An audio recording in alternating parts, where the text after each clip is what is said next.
Vamos a ensayar una definición de diferenciabilidad. Entonces decimos, sea una función f de x y, o sea una función con dominio en R2, una función de dos variables independientes.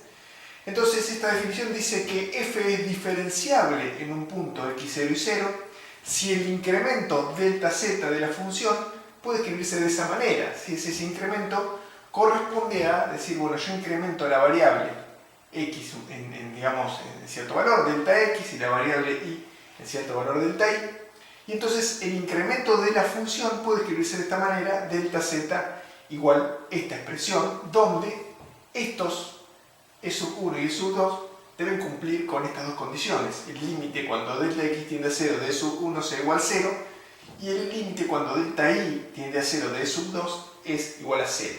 ¿Esto qué quiere decir? Bueno, esto quiere decir básicamente que el incremento, ¿sí? la aproximación va a ser mejor cuando nosotros, cuando tengamos delta x y delta y más pequeños, ¿sí? ¿Por qué?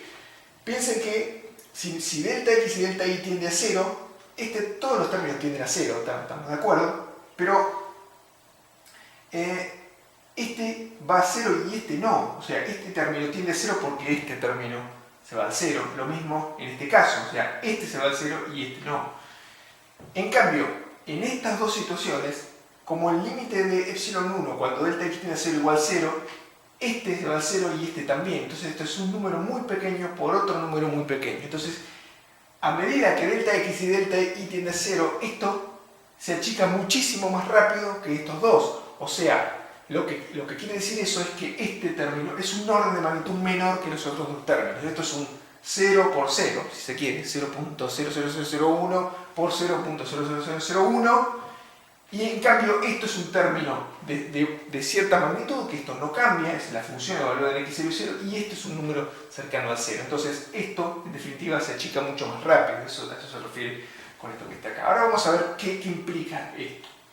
Bien, recién dijimos que la aproximación de plano tangente puede ser, era de esta manera. Uno tenía que estimar el valor de una función, f de x y, dado cierto cambio en las variables independientes. Entonces armábamos esta fórmula y decíamos, si nosotros conocemos las derivadas, estas derivadas, lo que teníamos es que desde el punto que conocemos de la función, armamos esta cuentita y podríamos estimar cuánto valía la función. Esto básicamente era la fórmula del plano tangente, o sea, es lo mismo que decir que delta z igual f sub x por delta x más f sub y por delta y, dado que esto es z igual f de x y esto es z0. ¿Sí? Entonces, si uno pasa restando este z0 para allá, tiene z menos z0 delta z.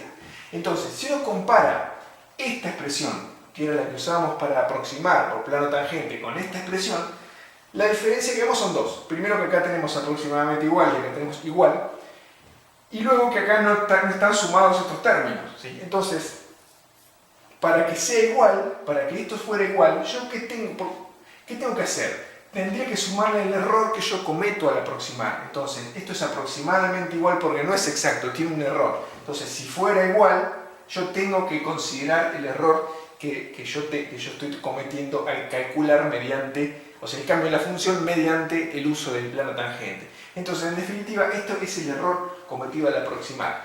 Si volvemos a lo que decíamos recién, ¿qué es lo que sucede?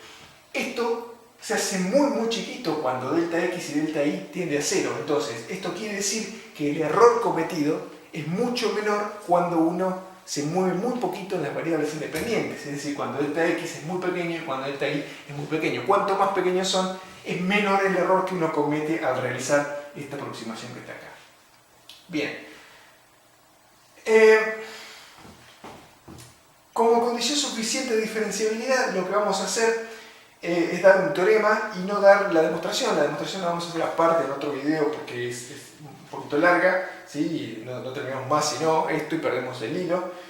Condición suficiente implica decir, bueno, ¿qué tengo que verificar yo para asegurarme de que la función sea diferenciable? Bueno, el siguiente teorema, o sea, que f sub x y f sub y existan en un entorno de P0 y sean continuas en P0, entonces eso me asegurará que la función es diferenciable.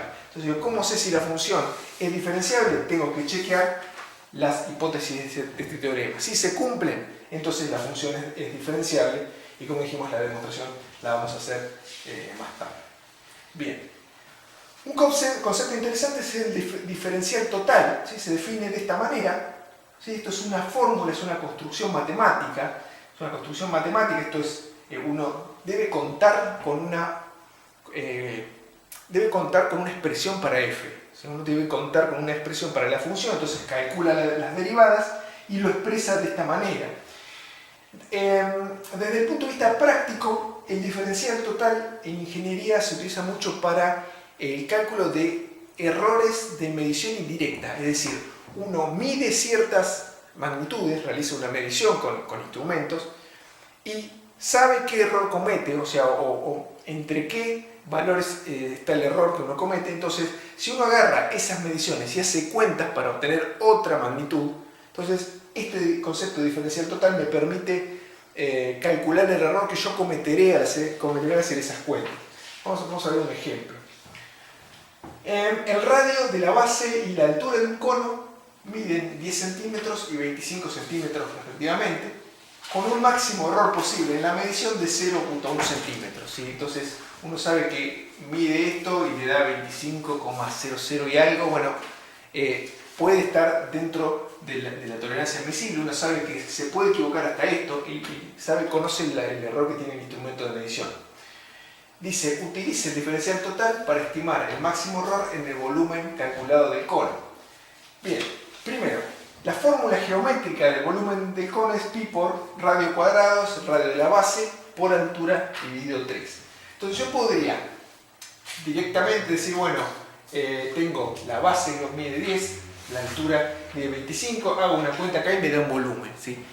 Entonces, ¿qué error estoy cometiendo yo? O sea, ¿cuánto le estoy errando al valor real del volumen haciendo esta cuenta? Dado que yo sé que tengo errores, que puedo tener errores en estas mediciones. Eso es lo que vamos a calcular. Bien, entonces, el diferencial total es de la función que nosotros tenemos acá, la función geométrica, es diferencial b, ¿sí? La derivada de b con respecto a r por diferencial r más la derivada de b con respecto a h por diferencial h. Uno puede chequear en la definición que hicimos de diferencial total en la diapositiva anterior. Entonces, estas derivadas, yo al tener una fórmula exacta para esto, yo las puedo calcular. Entonces, hago la derivada del volumen con respecto al radio, ¿sí? Me queda bajo el 2, entonces me queda esta expresión. Y de la misma manera hago la derivada del volumen con respecto a la altura y obtengo esta otra expresión. Entonces ahí yo tengo una construcción matemática que se corresponde a esto que le llamamos diferencial total de la función volumen. Bien, ahora bien, el máximo error es 0,1. El máximo error que yo cometo al medir esto y al medir esto. Yo puedo cometer un error menor, pero lo que tengo que calcular es el máximo error en el volumen del cono. Entonces utilizaré que el cambio en el radio y el cambio en la altura sea 0,1, o sea, los máximos posibles. Entonces le doy a diferencial R y a diferencial H estos valores que son el cambio posible en la función. Entonces, haciendo eso, digo, bueno, esta cuenta la calculo con R, lo que tenemos allá, 10, y con H, 25, lo mismo esto con R10, hacemos estas cuentas y decimos que dr y dh son 0,1, que son el máximo error que nosotros podemos cometer, lo máximo que nos vamos a mover del valor real. Entonces uno hace la cuenta y esto, 63 centímetros cúbicos, o aproximadamente eso, es en lo que yo le voy a errar cuando esté calculando el volumen utilizando esta fórmula y estas mediciones. Entonces, el volumen será, bueno, hago la cuenta con los valores que tengo y más o menos 63 centímetros cúbicos. O sea, en definitiva, para expresar el volumen calculado yo tendré que decir 2618 más o menos 63 centímetros cúbicos, ¿sí? Entonces, esto me permite, dadas dos mediciones, conociendo la sensibilidad del aparato de medición, es decir, el error máximo que puedo cometer, si yo agarro esas mediciones y hago cuentas para obtener una nueva magnitud, bueno, este diferencial total me permite comprender o fijar entre qué valores y qué valores van a estar, entre qué valores va a estar el valor exacto del volumen o el valor real del volumen.